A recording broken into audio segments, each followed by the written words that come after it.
இன்றே டவுன்லோட் செய்து உங்கள் ஃபேவரட் ஷோக்களை என்ஜாய் பண்ணுங்க. இல்லை ஏதோ சொல்லணும்னு இருக்கிய, அப்புறம் உங்க முகத்தையே பார்த்துக்கிட்டு என்ன அர்த்தம்? தயங்காம சொல்லுங்க என்ன. அது ஒண்ணு இல்ல சண்முகம், இந்த 3வது தெரு இருக்குல்ல, நம்ம சங்கிலியார் தெரு. ஆமா, அதுக்கு என்ன இப்ப? அங்க ஒரு வீடு இருக்கு. அங்க இந்த பெட்ரூம் வசதி, இந்த கிச்சன் வசதி எல்லாமே சூப்பரா இருக்கு. தண்ணியும் நல்லா வருது. வாடகை வெறும் 8000 ரூபாய் தான் சொல்றாங்க. 2 பேர் தாராளமா தங்கலாமா? என்ன சொல்றீங்க அறிவு? இப்ப யாருக்கு வீடு? எங்க 2 பேருக்கும் தான். இவன் என்ன கொண்டு தூக்கி போடுறான். இல்லை என்னல கூத்துது? உங்களுக்கு என்ன இங்க குறை? இல்ல ஆராய்ச்சி ஏதாச்சும் சொன்னாவுல? சச்சே, இந்த வீட்ல யாருன்னு எங்களை என்ன சொல்ல போறா? கல்யாணம் ஆயிட்டா அவங்கவங்க தனியா இருக்கிறது தானே நல்லது. இங்க இருந்தா உனக்கு தானே வீண் சிரமம். எனக்கு சிரமம்னு ஆறுல சொன்னா உனக்கு? சச்சே, அப்படிலாம் ஒண்ணும் இல்ல. என்ன என்ன பேச்சுது? மருமோன என்ன இது? என் மகனுக்கு என்ன சிரமம் இருக்க போகுது? அவனை பொறுத்த வரைக்கும் தங்கச்சி எல்லாம் கூட இருக்கணும்னு ஆசைப்படுவான். தங்கச்சி எல்லாம் கூட இல்லைன்னா தான் சிரமம் அவனுக்கு. என்னல? ஐயோ மாமா, சிரமம்லாம் இல்ல மாமா. ஊர்ல இருந்து எங்க அப்பா அம்மாலாம் வந்து தங்குவாங்க. அவங்களுக்கு தனி வீடா இருந்தா தர்ம சங்கடம் எதுவும் இருக்காது. அது மட்டும் இல்லாம நான் எங்கேயாவது வெளியூருக்கா போறேன், இதோ இங்க இருக்கிற 3வது தெருக்கு தானே, அதான். இல்லை உங்க அப்பா அம்மா இங்க வந்து தங்கறதுல எங்களுக்கு என்ன சங்கடம்? இல்ல இங்க ஆருக்கு இங்க தர்ம சங்கடம்? அவங்கள பாத்துக்கிட்ட நான் இருக்கேன். இதோ பரணி இருக்கா. ஒரு நாள் இல்ல, ஒரு வாரம் இல்ல, ஒரு மாசம் இல்ல, ஏன் ஒரு வருஷம் கூட இங்க தங்கினா அங்க ஆறு என்ன சொல்ல போதா? இது என்ன புது பேச்சு? அண்ணே ப்ளீஸ்ண்ணே, சரின்னு சொல்ல. இல்லை நீ கிளம்பி வா, டைம் ஆகுது. நல்லா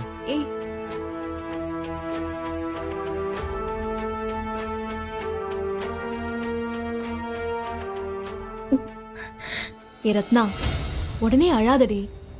அவனை பத்தி உனக்கு தெரியாதா? இப்படி பதிலே சொல்லாம போனா என்னட்டி அர்த்தம்? அவன் என்ன நினைக்கிறான்னு நான் உனக்கு கேட்டு சொல்றேன். நீ தைரியமா இரு. அது மட்டும் இல்ல, அவனை எப்படி சம்மதிக்க வைக்கணும் எல்லா விஷயமும் எனக்கு தெரியும். அவன்கிட்ட பேச வேண்டியதை நான் பேசுறேன். நீ தைரியமா இரு, சரியா? போயிட்டு வரேன். வர அறிவு.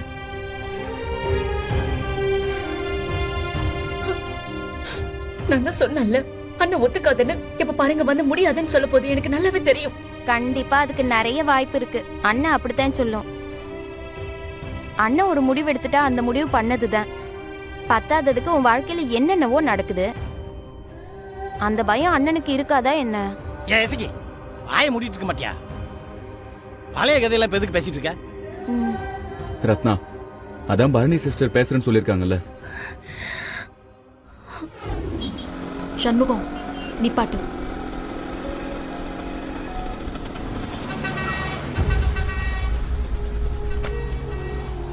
என்னாச்சுடா? எல்லாத்தையும் மனசுல வச்சுட்டு பூட்டிடலாம்னு நினைக்கிறியா? ஏன் எதுவுமே பேச மாட்டேங்கிற?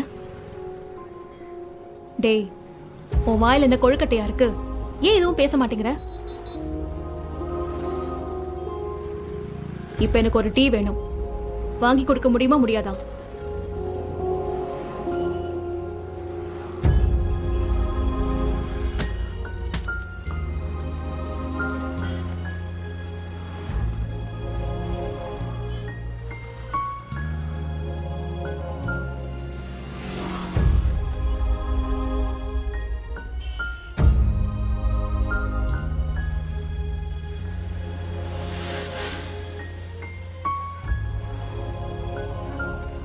உன் மனசுல என்ன நினைச்சிட்டு இருக்கேன்னு எனக்கு தெரியல.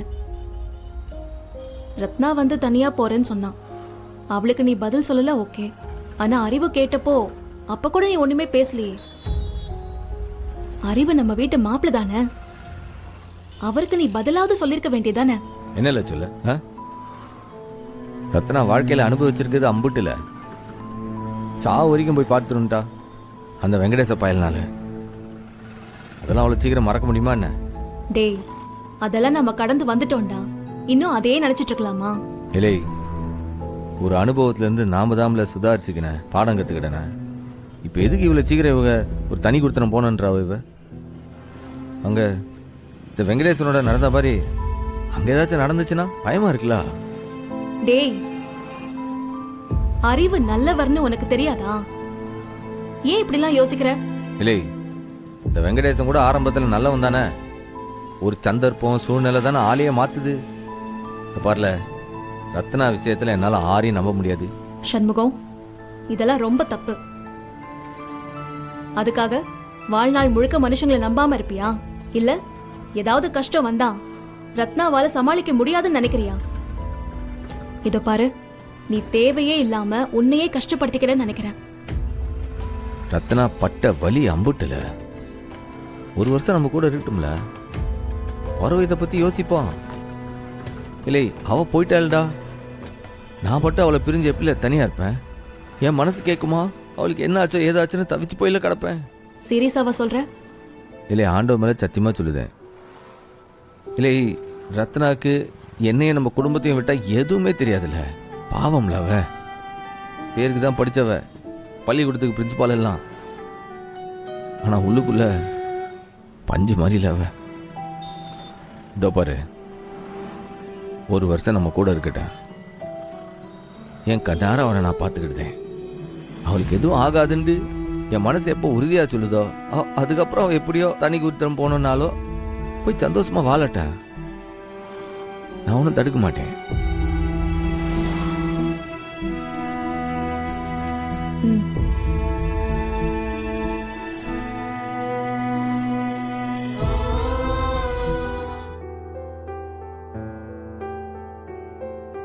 என்னத்த மருமகனை சொல்றது? சாவு வரைக்கும் பார்த்துட்டு வந்துட்டாவ. பெனாரையில இருந்து அவளை காப்பாத்தி கொண்டு வந்தான் சண்முகம். அந்த வருத்தம்லாம் அவனுக்கும் இருக்கும்ல. மாமா, நான் சொல்றது கொஞ்சம் புரிஞ்சுக்குங்க. மாமா, நான் வெங்கடேஷ் மாதிரி சைக்கோலாம் இல்ல மாமா. அது மட்டும் இல்லாம எங்க அப்பா அம்மா அவங்க அப்பா அம்மா மாதிரி கொடுமைப்படுத்துறவங்களாம் இல்ல மாமா. அண்ணன் அக்கா மேல இருக்க அக்கறையில தான். எசகி, என்னால சண்முகத்தோட அக்கறை மேல எந்த ஒரு குறையும் சொல்ல முடியாது, புரியுதா? ஆனா சண்முகம் ரொம்ப ஓவரா திங்க் பண்ணி பயப்படுறானுன்னு தோணுது. பொதுவா எல்லாரோட வாழ்க்கையிலும் அந்த மாதிரி நடந்துராது இல்ல. அது மட்டும் இல்லாம இன்னும் எவ்வளவு நாள் தான் நாங்க இங்கேயே இருக்க முடியும்?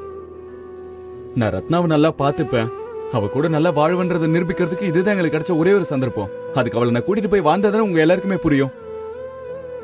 நீங்க எல்லாம் பயப்படுற மாதிரி ரத்னாவும் நானும் நல்லபடியா இல்லாமலாம் இருக்க மாட்டோம். ரொம்ப நல்லபடியா இருப்போம். சண்முகமும் பயப்பட தேவையில்ல. எங்களுக்கு இது தவிர வேற வழி தெரியல மாமா. நீங்க சொல்றது எல்லாம் எனக்கு புரியுது.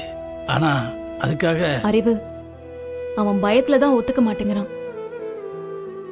உங்களுக்கு என்ன பதில் சொல்றதுன்னு தெரியல. அதனால்தான் அவன் அமைதியா இருக்கான். அப்பா, நாங்க எங்களுக்காக மட்டும் தனியா போகணும்னு நினைக்கலப்பா. அண்ணனுக்கும் பரணிக்கும் ஒரு பிரைவசி வேணும்ல. அதுவும் எத்தனை நாளைக்கு தான் தங்கச்சிங்களை பத்தி யோசிச்சுக்கிட்டு இருக்கோம். நாங்களும் அண்ணனுடைய வாழ்க்கைய பத்தி யோசிக்கணும்லப்பா.